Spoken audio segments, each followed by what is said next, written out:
ਵਾਹਿਗੁਰੂ ਜੀ ਕਾ ਖਾਲਸਾ ਵਾਹਿਗੁਰੂ ਜੀ ਕੀ ਫਤਿਹ। ਮੈਂ ਹਾਂ ਹਰਪ੍ਰੀਤ ਕੌਰ ਵਾਹਿਨੂਰ ਤੇ ਅੱਜ ਮੈਂ ਆਪਣਾ ਪਹਿਲਾ ਵਲੌਗ ਬਣਾਉਣ ਦੀ ਕੋਸ਼ਿਸ਼ ਕਰ ਰਹੀ ਹਾਂ ਕਿਉਂਕਿ ਗੱਲਾਂ ਬਾਤਾਂ ਦੇ ਨਾਲ ਆਪ ਜੀ ਦੇ ਨਾਲ ਰੂਬਰੂ ਹੋਣਾ ਹੈ ਨਾ। ਮੈਂ ਆਪਣੀ ਪਹਿਲਾਂ ਇੰਟਰੋਡਕਸ਼ਨ ਦੇ ਦੇਵਾਂ। ਮੈਂ ਹਰਪ੍ਰੀਤ ਕੌਰ ਵਾਹਿਨੂਰ, ਮੈਂ ਪ੍ਰਚਾਰਕ ਹਾਂ ਤੇ ਗੁਰੂ ਦੀ ਕਿਰਪਾ ਦੇ ਨਾਲ ਪਿਛਲੇ 4-5 ਸਾਲਾਂ ਤੋਂ ਮੈਂ ਪ੍ਰਚਾਰ ਦੀ ਸੇਵਾ ਕਰ ਰਹੀ ਹਾਂ ਤੇ ਮੇਰਾ ਕਾਫੀ ਚਿਰ ਤੋਂ ਇਹ ਮਨ ਸੀ ਕਿ ਮੈਂ ਤੁਹਾਡੇ ਨਾਲ ਜਿਵੇਂ ਕਥਾ ਦੇ ਵਿੱਚ ਤੁਹਾਡੇ ਸੰਗ ਹੁੰਦੀ ਹਾਂ, ਪਰ ਉਹ ਜਿਹੜਾ ਤਰੀਕਾ ਥੋੜਾ ਵੱਖਰਾ ਹੈ। ਉੱਥੇ ਸਿਸਟਮ ਹੀ ਅਲੱਗ ਹੈ ਕਿਉਂਕਿ ਉੱਥੇ ਗੁਰੂ ਸਾਹਿਬ ਜੀ ਸਾਹਮਣੇ ਨੇ, ਉਹਦੀ ਰਹਿਤ ਮਰਿਆਦਾ ਹੀ ਵੱਖਰੀ ਹੈ। ਜਿਵੇਂ ਇਸ ਤਰ੍ਹਾਂ ਰੂਬਰੂ ਹੋਣਾ, ਗੱਲਾਂ ਬਾਤਾਂ ਦੇ ਨਾਲ ਆਪਾਂ ਸਿੱਖੀ ਦੀ ਗੱਲ ਕਰਨੀ, ਸਮਾਜ ਦੀ ਗੱਲ ਕਰਨੀ, ਕੁਝ ਕੁ ਮੇਰੇ ਲਾਈਫ ਬਾਰੇ ਗੱਲ ਕਰਨੀ, ਕੁਝ ਕੁ ਮੈਂ ਆਪਣੇ ਐਕਸਪੀਰੀਅੰਸ ਸ਼ੇਅਰ ਕਰਾਂ ਤੁਹਾਡੇ ਨਾਲ। ਤੇ ਮੇਰਾ ਇਹ ਮਨ ਦੇ ਵਿੱਚ ਖਿਆਲ ਸੀ, ਚਲੋ ਅੱਜ ਮੈਂ ਕਰਨ ਦੀ ਕੋਸ਼ਿਸ਼ ਕਰ ਰਹੀ ਹਾਂ, ਆਪ ਜੀ ਦੇ ਨਾਲ ਗੱਲਾਂ ਬਾਤਾਂ ਕਰਨ ਦੀ ਕੋਸ਼ਿਸ਼। ਜੇ ਤੁਹਾਨੂੰ ਵਧੀਆ ਲੱਗੇ ਤੇ ਕਮੈਂਟਸ ਦੇ ਵਿੱਚ ਜ਼ਰੂਰ ਤੁਸੀਂ ਦੱਸਣਾ ਹੈ। ਤੇ ਕੋਈ ਵੀ ਸਵਾਲ ਹੋਵੇ ਰਿਲੇਟਡ ਟੂ ਗੁਰਬਾਣੀ, ਸਿੱਖ ਇਤਿਹਾਸ, ਜਿੰਨਾ ਕਿ ਮੈਨੂੰ ਪਤਾ ਹੋਵੇਗਾ ਮੈਂ ਤੁਹਾਨੂੰ ਉਹਨਾਂ ਸਵਾਲਾਂ ਦੇ ਉੱਤਰ ਦੇਣ ਦੀ ਕੋਸ਼ਿਸ਼ ਕਰਾਂਗੀ। ਤੁਸੀਂ ਕਮੈਂਟ ਤੇ ਉਹ ਸਵਾਲ ਕਰ ਸਕਦੇ ਹੋ, ਕੋਈ ਵੀ ਹੈ ਨਾ, ਕੋਈ ਗੱਲ ਪੁੱਛਣੀ ਹੋਵੇ। ਬਾਕੀ ਐਪਰੀਸ਼ੀਏਟ ਕਰਿਆ ਜੇ ਜੇ ਤੁਹਾਨੂੰ ਵਧੀਆ ਲੱਗਾ। ਵੈਸੇ ਪਹਿਲੀ ਵਾਰੀ ਕਰਨੀ ਹੈ, ਗੱਲ ਕਰਨੀ ਥੋੜੀ ਜਿਹੀ ਔਖੀ ਲੱਗ ਰਹੀ ਹੈ ਇਸ ਤਰ੍ਹਾਂ, ਕਿਉਂਕਿ ਗੱਲ ਕੋਈ ਆਉਣ ਨਹੀਂ ਰਹੀ ਕਿ ਗੱਲ ਕਰਾਂਗੀ, ਪਰ ਕੋਈ ਗੱਲ ਨਹੀਂ, ਕੋਸ਼ਿਸ਼ ਕਰਾਂਗੇ। ਮੈਂ ਸੋਚਦੀ ਹਾਂ ਕਿ ਇਸ ਵਲੌਗ ਦੇ ਵਿੱਚ ਆਪਾਂ ਜਿਵੇਂ ਮੇਰੇ ਕੋਲ ਜਿਵੇਂ ਬੁੱਕਸ ਜੋ ਮੈਂ ਪੜ੍ਹਦੀ ਹਾਂ ਉਹ ਵੀ ਆਪਾਂ ਡਿਸਕਸ ਕਰਿਆ ਕਰਾਂਗੇ। ਇਹਦੇ ਨਾਲ ਕੀ ਹੋਏਗਾ, ਇੱਕ ਤਾਂ ਮੇਰੀ ਜੋ ਅਭਿਆਸ ਹੋ ਜਾਇਆ ਕਰੇਗਾ, ਮੇਰਾ ਅਭਿਆਸ ਹੋ ਜਾਇਆ ਕਰੇਗਾ, ਰਿਪੀਟ ਹੋ ਜਾਇਆ ਕਰਨੀਆਂ ਮੇਰੀਆਂ ਬੁੱਕਸ ਜੋ ਮੈਂ ਪੜ੍ਹ ਚੁੱਕੀ ਹਾਂ, ਜੋ ਫਿਰ ਦੁਬਾਰਾ ਪੜ੍ਹਨੀਆਂ ਨੇ। ਤੇ ਇਹਦੇ ਨਾਲ ਮੈਨੂੰ ਮੇਰੇ ਦੋ ਫਾਇਦੇ ਨੇ, ਹੈ ਨਾ, ਕਿ ਇੱਕ ਤਾਂ ਮੇਰਾ ਅਭਿਆਸ ਹੋ ਜਾਏਗਾ, ਦੂਸਰਾ ਜੇ ਤੁਹਾਨੂੰ ਪਸੰਦ ਲੱਗਾ ਤੇ ਹੋ ਸਕਦਾ ਹੈ ਮੇਰੇ ਸਬਸਕ੍ਰਾਈਬਰਸ ਵੱਧ ਜਾਣ, ਹੋ ਸਕਦਾ ਹੈ ਮੇਰੇ ਲਾਈਕ ਸ਼ੇਅਰ ਵੱਧ ਜਾਣ, ਹੈ ਨਾ। ਚਲੋ ਇਹ ਵੀ ਮੇਰਾ ਫਾਇਦਾ ਹੈ। ਤੇ ਤੁਹਾਡਾ ਇੱਕ ਫਾਇਦਾ ਹੈ ਕਿ ਜੇ ਤੁਸੀਂ ਮੰਨ ਲਓ ਬੁੱਕ ਨੂੰ ਨਹੀਂ ਪੜ੍ਹਿਆ ਹੋਇਆ ਤੇ ਤੁਸੀਂ ਉਸ ਬੁੱਕ ਨੂੰ ਮੇਰੇ ਦੁਆਰੇ ਸੁਣ ਸਕਦੇ ਹੋ, ਹੈ ਨਾ। ਕਿਵੇਂ ਲਿਖੇ ਆਪਣੇ ਸਿੱਖ ਧਰਮ ਦੇ ਵਿੱਚ ਬੜੇ ਪ੍ਰਚਾਰਕ ਹੋਏ ਨੇ, ਬੜੇ ਸਿੱਖ ਧਰਮ ਦੇ ਵੱਡੇ ਵੱਡੇ ਪ੍ਰਚਾਰਕ ਹੋਏ ਨੇ। ਹੁਣ ਮੇਰੇ ਕੋਲ ਇਸ ਟਾਈਮ ਜਿਹੜੀ ਬੁੱਕ ਹੈ ਮੈਂ ਤੁਹਾਡੇ ਨਾਲ ਸ਼ੇਅਰ ਜਿਹੜੀ ਕਰਨਾ ਚਾਹੁੰਦੀ ਹਾਂ, ਉਹ ਹੈਗੀ ਹੈ ਗਿਆਨੀ ਸੰਤ ਸਿੰਘ ਮਸਕੀਨ ਸਾਹਿਬ। ਆਪਾਂ ਜ਼ਿਆਦਾਤਰ ਉਹਨਾਂ ਨੂੰ ਮਸਕੀਨ ਜੀ ਕਹਿ ਕੇ ਯਾਦ ਕਰਦੇ ਹਾਂ। ਉਹਨਾਂ ਨੇ ਬਹੁਤ ਵਧੀਆ ਪ੍ਰਚਾਰ ਕੀਤਾ ਸਿੱਖ ਕੌਮ ਦੇ ਵਿੱਚ। ਬੜੇ ਮਹਾਨ ਪ੍ਰਚਾਰਕ ਹਨ, ਬੜੇ ਗਿਆਨੀ ਹਨ, ਉੱਚੇ। ਸੋ ਉਹਨਾਂ ਦੀ ਜਿਹੜੀ ਬੁੱਕ ਹੈ, ਬੁੱਕ ਦਾ ਨਾਮ ਹੈ ਗੁਰੂ ਜੋਤੀ ਆ। ਇਸ ਬੁੱਕ ਦੇ ਵਿੱਚ ਮੈਨੂੰ ਲੱਗਦਾ ਤਕਰੀਬਨ ਕੋਈ 20 ਦੇ ਨੇੜੇ ਤੇੜੇ ਚੈਪਟਰ ਹੋਣਗੇ। ਗੁਰਬਾਣੀ ਦੇ ਰਿਲੇਟਡ ਇਹਨਾਂ ਨੇ ਜ਼ਿਆਦਾ ਗੱਲ ਕੀਤੀ ਇਸ ਬੁੱਕ ਦੇ ਅੰਦਰ। ਚਲੋ ਅੱਜ ਆਪਾਂ ਜਿਵੇਂ ਮੈਂ ਦੋ ਪੇਜ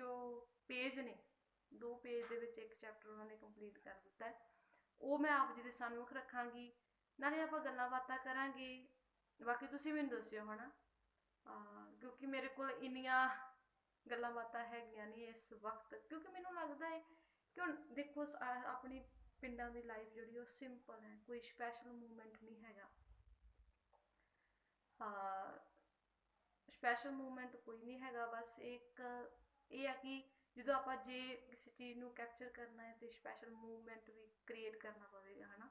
ਮੈਨੂੰ ਲੱਗਦਾ ਕ੍ਰੀਏਟ ਕੀਤੇ ਹੀ ਜਾਂਦੇ ਨੇ, ਕੋਈ ਹੁੰਦੇ ਨੇ ਕਿ ਆਮ ਜ਼ਿੰਦਗੀ ਦਾ ਨਿਰਵਾਹ ਹੋ ਰਿਹਾ ਹੈ।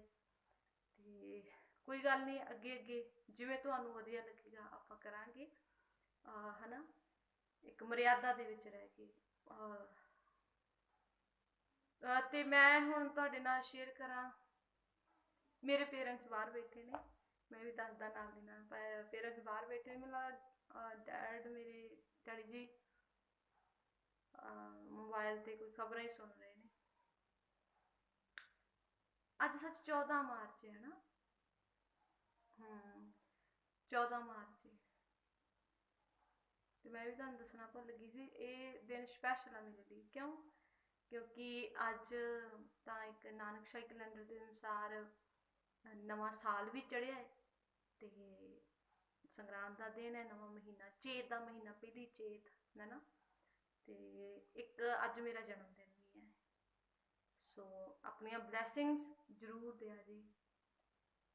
ਖੈਰ ਮੈਂ ਹੁਣ ਇਹ ਚੈਪਟਰ ਨੂੰ ਪੜ੍ਹਾਂ ਤੇ ਆਪਾਂ ਗੱਲਾਂ ਬਾਤਾਂ ਵੀ ਕਰਾਂਗੇ ਨਾਲ ਦੀ ਨਾਲ, ਕਿਉਂਕਿ ਇਹ ਪਹਿਲੀ ਵਾਰੀ ਹੈ ਤੇ ਮੈਨੂੰ ਕੋਈ ਸਮਝ ਨਹੀਂ ਲੱਗ ਰਹੀ ਕਿ ਮੈਂ ਤੁਹਾਡੇ ਨਾਲ ਕੀ ਗੱਲਾਂ ਬਾਤਾਂ ਕਰਾਂ, ਕਿਵੇਂ ਹਨਾ ਤੁਹਾਡੇ ਨਾਲ ਰੂਬਰੂ ਹੋਵਾਂ, ਕਿਸ ਤਰ੍ਹਾਂ ਕੀ ਗੱਲਾਂ ਹੋ ਸਕਦੀਆਂ ਨੇ, ਮੈਨੂੰ ਕੋਈ ਸਮਝ ਨਹੀਂ ਲੱਗ ਰਹੀ। ਸੋ ਮੈਂ ਸੋਚਿਆ ਕਿ ਕਿਉਂ ਨਾ ਇੱਕ ਬੁੱਕ ਦਾ ਚੈਪਟਰ ਲੈ ਕੇ ਆਪਾਂ ਗੱਲਬਾਤ ਕਰੀਏ, ਸਟਾਰਟਿੰਗ ਸ਼ੁਰੂਆਤ ਕਰੀਏ, ਬਾਅਦ ਵਿੱਚ ਦੇਖਦੇ ਹਾਂ ਕੀ ਮਹਾਰਾਜ ਕੀ ਕਰਾਉਂਦੇ ਨੇ ਹਨਾ।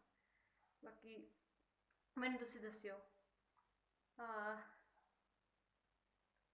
ਇਹਨਾਂ ਦਾ ਪਹਿਲੇ ਚੈਪਟਰ ਦਾ ਨਾਮ ਹੈ 9 ਦੁਆਰੇ ਪ੍ਰਗਟ ਕੀਏ 10ਵਾਂ ਗੁਪਤ ਰਖਾਇਆ। ਇਹ ਤੁਹਾਨੂੰ ਪਤਾ ਹੋਣਾ ਕਿ ਗੁਰਬਾਣੀ ਦੀ ਪੰਕਤੀ ਆਨੰਦ ਸਾਹਿਬ ਜੀ ਦੀ ਬਾਣੀ ਦੇ ਵਿੱਚ, ਨਿਤਨੇਮ ਦੀ ਬਾਣੀ ਆਨੰਦ ਸਾਹਿਬ ਦੀ ਬਾਣੀ ਹੈ। ਪੰਜਾਂ ਬਾਣੀਆਂ ਦੇ ਵਿੱਚ ਅਖੀਰਲੀ ਬਾਣੀ, ਜਿਹੜੀ ਪੰਜਾਂ ਬਾਣੀਆਂ ਦੇ ਵਿੱਚ ਜਿਹੜੀ ਅਖੀਰਲੀ ਬਾਣੀ ਆਨੰਦ ਸਾਹਿਬ ਜੀ ਦੀ ਬਾਣੀ, ਉਹਦੇ ਵਿੱਚ ਇਹ ਪੰਕਤੀ ਆਉਂਦੀ 9 ਦੁਆਰੇ ਪ੍ਰਗਟ ਕੀਏ 10ਵਾਂ ਗੁਪਤ ਰਖਾਇਆ। ਹੁਣ ਸੰਤ ਸਿੰਘ ਮਸਕੀਨ ਜੀ ਜੋ ਲਿਖਦੇ ਨੇ, ਮੈਂ ਆਪ ਜੀ ਦੇ ਸਾਹਮਣੇ ਰੱਖਾਂਗੀ, ਜੋ ਜੋ ਮੈਨੂੰ ਪਤਾ ਹੋਏਗਾ ਆਪਾਂ ਐਕਸਪਲੇਨ ਵੀ ਕਰੀ ਜਾਵਾਂਗੇ, ਠੀਕ ਹੈ ਜੀ। ਮੈਂ ਔਨ ਤੇ ਕੀਤਾ ਹੈ ਨਾ ਵੀਡੀਓ, ਆਉਣੀ ਚਲੋ। ਜਦ ਬਿਰਤੀ ਦਾ ਪ੍ਰਵਾਹ ਬਾਹਰਮੁਖੀ ਹੁੰਦਾ ਹੈ ਤਾਂ ਨਾਤਾ ਸੰਸਾਰ ਨਾਲ ਜੁੜਦਾ ਹੈ, ਔਰ ਜਦ ਪ੍ਰਵਾਹ ਅੰਤਰਮੁਖੀ ਹੋਵੇ ਤਾਂ ਸੰਬੰਧ ਨਿਰੰਕਾਰ ਨਾਲ ਜੁੜਦਾ ਹੈ। ਕਾਮਨਾ ਬਿਰਤੀ ਦਾ ਪ੍ਰਵਾਹ ਬਾਹਰਮੁਖੀ ਕਰਦੀ ਹੈ ਤੇ ਨਿਹਕਾਮਤਾ ਪ੍ਰਵਾਹ ਅੰਤਰਮੁਖੀ ਕਰਦੀ ਹੈ। ਹੁਣ ਕਾਮਨਾ ਕੀ ਹੈ? ਇੱਛਾ, ਕਿਸੇ ਵੀ ਚੀਜ਼ ਨੂੰ ਪਾਉਣ ਦੀ ਇੱਛਾ, ਕਿ ਆਹ ਹੋ ਜਾਵੇ ਤੇ ਉਹ ਹੋ ਜਾਵੇ। ਇਹ ਜਿਹੜੀ ਇੱਛਾ ਹੈ ਨਾ, ਕਹਿੰਦੇ ਇਹ ਸਾਡਾ ਪ੍ਰਵਾਹ ਬਾਹਰਮੁਖੀ ਕਰਦੀ ਹੈ।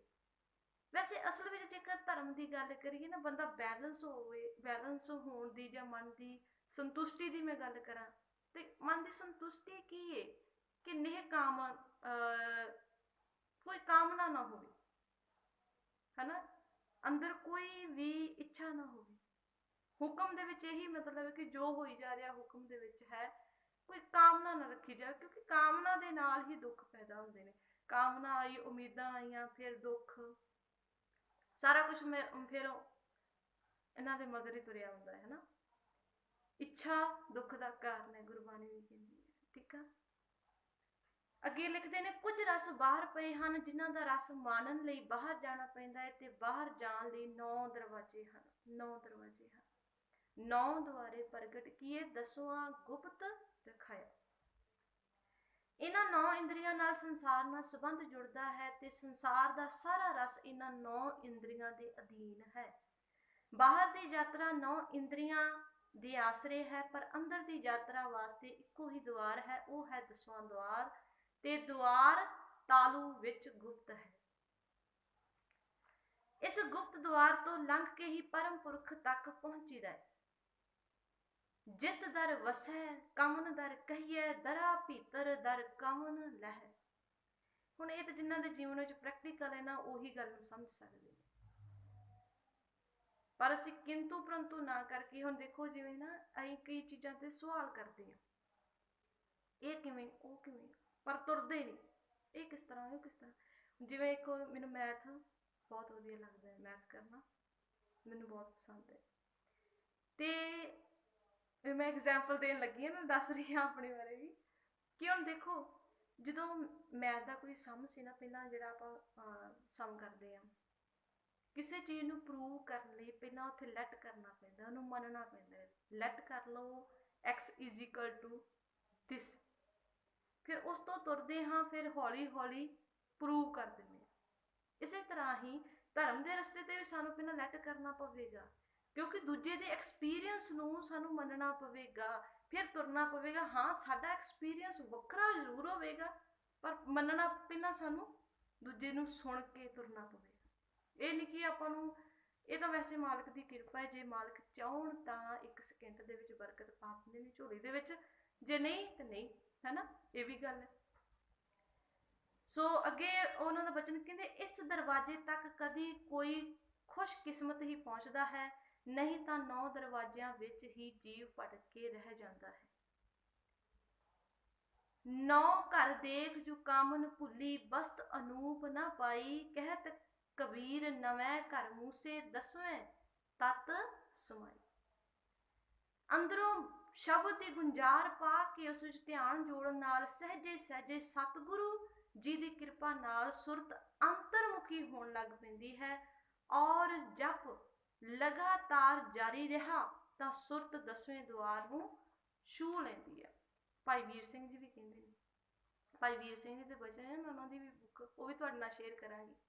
ਉਹਨਾਂ ਨੇ ਵੀ ਆਖਿਆ, ਕਹਿੰਦੇ ਹਾਂ ਮਨ ਭੜਕਦਾ ਹੈ, ਹਾਂ ਮਨ ਦੀ ਕਈ ਵਾਰੀ ਕੀ ਹੋ ਜਾਂਦਾ, ਮਨ ਦੇ ਵਿੱਚ ਨਿਗਾਰ ਆ ਜਾਂਦਾ, ਜਿਹਨੂੰ ਆਪਾਂ ਕਹਿ ਦਿੰਦੇ ਹਾਂ, ਸੁਰਤ ਥੱਲੇ ਡਿੱਗਣੀ ਸ਼ੁਰੂ ਹੋ ਜਾਂਦੀ ਹੈ।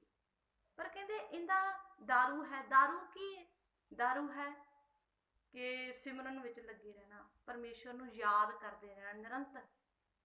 ਜਦੋਂ ਯਾਦ ਕਰਦੇ ਰਹਾਂਗੇ, ਹੌਲੀ ਹੌਲੀ ਇਹ ਕੀ ਹੋ ਜਾਏਗਾ, ਸੁਰਤ ਆਪਣੇ ਆਪ ਉੱਚੀ ਹੋ ਜਾਏਗੀ। ਹੌਲੀ ਹੌਲੀ ਆਪਣੇ ਆਪ ਜਿਹੜੇ ਮਾੜੇ ਕਰਮ ਨੇ, ਮਾੜੇ ਵਿਚਾਰ ਨੇ, ਖਤਮ ਹੋਣੇ ਸ਼ੁਰੂ ਹੋ ਜਾਣਗੇ। ਵੈਸੇ ਵਿਚਾਰ ਦੀ ਗੱਲ ਕਰਾਂ, ਜਿਹੜੇ ਮਨ ਦੇ ਵਿਚਾਰ ਨੇ ਨਾ, ਭਾਵੇਂ ਉਹ ਮਾੜੇ ਨੇ ਤੇ ਭਾਵੇਂ ਚੰਗੇ ਨੇ, ਜਿਹੜੇ ਵਿਚਾਰ ਏ ਮਨ ਦੇ ਵਿੱਚ ਕੋਈ ਵੀ ਵਿਚਾਰ ਆ ਜਾਵੇ, ਉਹ ਭਟਕਾਉਂਦਾ ਹੈ, ਭਾਵੇਂ ਉਹ ਚੰਗਾ ਹੈ ਭਾਵੇਂ ਉਹ ਮਾੜਾ ਹੈ ਨਾ, ਉਹ ਭਟਕਾਉਂਦਾ ਹੈ। ਜਦੋਂ ਅਸੀਂ 10ਵੇਂ ਦੁਆਰ ਦੇ ਰਸਤੇ ਤੇ ਤੁਰਦੇ ਹਾਂ ਨਾ, ਉੱਥੇ ਮਨ ਸੁੰਨ ਸਮਾਨ ਹੁੰਦਾ ਹੈ, ਉੱਥੇ ਕੋਈ ਵੀ ਵਿਚਾਰ ਨਹੀਂ ਹੁੰਦਾ, ਨਿਹ ਵਿਚਾਰ ਹੁੰਦਾ ਹੈ ਬੰਦਾ। ਚਲੋ ਮੈਂ ਅੱਗੇ ਵਚਨ ਪੜ੍ਹਦਾ। ਇਸ ਦੁਆਰ ਤੱਕ ਪੁੱਜਣ ਦੀ ਗੱਲ ਭਗਤ ਕਬੀਰ ਜੀ ਕਰਦੇ ਹਨ। ਦਰਮਾਦੇ ਠਾਂਡੇ ਦਰਬਾਰ, ਤੁਝ ਬਿਨ ਸੁਰਤ ਕਰੈ ਕੋ ਮੇਰੀ, ਦਰਸ਼ਨ ਦੀਜੈ ਖੋਲ ਕੀ ਵਾਰ। हे ਪ੍ਰਭੂ, ਮੈਂ ਤੇਰੇ ਦਰ ਤੱਕ ਪੁੱਜ ਗਿਆ ਹਾਂ, ਤੂੰ ਦਰਵਾਜ਼ੇ ਖੋਲ ਕੇ ਆਪਣਾ ਦਰਸ਼ਨ ਦੇ। ਖੋਲ ਕੀ ਵਾਰ ਦਿਖਾਲੇ ਦਰਸ਼ਨ, ਪੁਨਰਪ ਜਨਮ ਨ ਆਈਐ। ਧਿਆਨ 10ਵੇਂ ਦੁਆਰ ਤੱਕ ਪੁੱਜ ਗਿਆ ਹੈ। ਇਸ ਦੀ ਪਹਿਚਾਨ ਇਹ ਹੈ ਕਿ ਅਨਹਦ ਧੁਨੀਆਂ ਵੱਜ ਪੈਣਗੀਆਂ, ਤਰ੍ਹਾਂ ਤਰ੍ਹਾਂ ਦੇ ਵਾਜਿਆਂ ਦੀ ਆਵਾਜ਼ ਸੁਣਾਈ ਦੇਵੇਗੀ, ਜਿਸ ਵਿੱਚ ਮਹਾਨ ਰਸ ਮਿਲੇਗਾ। ਜਪਜੀ ਸਾਹਿਬ ਜੀ ਦੇ ਵਿੱਚ ਆਪਾਂ ਸੁਣਦੇ ਹਾਂ, ਵਾਜੇ ਨਾਦ ਅਨੇਕ ਅਸੰਖਾ, ਕੀਤੇ ਵਾਵਨ ਹਾਰੇ, ਹਨਾ। ਅਨੇਕਾਂ ਵਾਜੇ ਉਸ ਦਰ ਤੇ ਵੱਜਦੇ ਹਨ ਜੋ ਕਿ 10ਵਾਂ ਦੁਆਰ ਹੈ। ਇਹ 10ਵਾਂ ਦੁਆਰ ਉਦੋਂ ਖੁੱਲਦਾ ਹੈ ਜਦ 9 ਦਰਵਾਜ਼ੇ ਬੰਦ ਹੋ ਜਾਂਦੇ ਹਨ। ਭਾਵ ਇਹਨਾਂ 9 ਇੰਦਰੀਆਂ ਰਾਹੀਂ ਹੁਣ ਧਿਆਨ ਬਾਹਰ ਨਾ ਜਾਵੇ ਤਾਂ ਸੁਰਤ 10ਵੇਂ ਦੁਆਰ ਤੱਕ ਪੁੱਜਦੀ ਹੈ। ਮੂੰਦ ਲਿਏ ਦਰਵਾਜ਼ੇ, ਬਾਜੀਲੇ ਅਨਹਦ ਬਾਜੇ।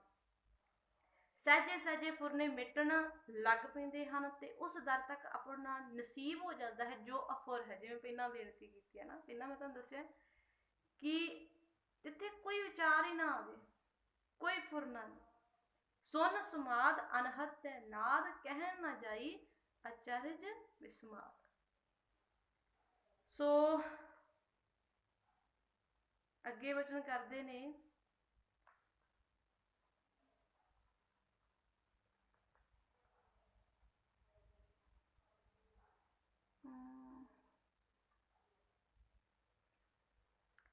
ਕਹਿੰਦੇ ਅਸਲ ਵਿੱਚ ਮਨੁੱਖ ਕਦੋਂ ਮੰਨਦਾ ਹੈ। ਅੱਗੇ ਮਸਕੀਨ ਜੀ ਲਿਖਦੇ ਨੇ, ਇਹ ਮੋੜਾ ਤਦ ਪੈਂਦਾ ਹੈ ਜਦ ਪਤਾ ਲੱਗ ਜਾਵੇ ਕਿ ਇਹਨਾਂ 9 ਦਰਵਾਜ਼ਿਆਂ ਵਿੱਚ ਤ੍ਰਿਪਤੀ ਨਹੀਂ ਹੋਣੀ, ਸਦੀਵੀ ਭੁੱਖ ਤੇ ਦੁੱਖ ਬਣਿਆ ਰਹਿਣਾ ਹੈ। ਤਾਂ ਫਿਰ ਸੁਰਤ ਮੋੜਾ ਖਾਂਦੀ। ਪਤਾ ਲੱਗ ਗਿਆ ਕਿ ਮੈਂ ਜਿੰਨਾ ਮਰਜ਼ੀ ਭਟਕਣਾ, ਕੰਨ ਦਾ ਰਸ ਲੈ ਲਾਂ, ਅੱਖਾਂ ਦਾ ਰਸ ਲੈ ਲਵਾਂ, ਜੀਭਾਂ ਦਾ ਰਸ ਲੈ ਲਵਾਂ, ਇੰਦਰੀ ਦਾ ਰਸ ਲੈ ਲਵਾਂ, ਮੇਰੀ ਤ੍ਰਿਪਤੀ ਨਹੀਂ ਹੋਣੀ। ਅੱਖੀਂ ਵੇਖ ਨਾ ਰੱਜੀਆਂ ਬਹੁ ਰੰਗ ਤਮਾਸੇ, ਉਸਤਤ ਨਿੰਦਾ ਕੰਨ ਸੁਣ ਰੋਵਣ ਤੈ ਹਾਸੇ, ਸਾਦੀ ਜੀਭ ਨਾ ਰੱਜੀਆਂ कर भोग बिलासे नक न रज्जा वास लै दुर्गंध सुआसे रज ना कोई जीविया कूड़े प्रवासे पीर मुरीदा पिरहड़ी सच्ची रह रासे।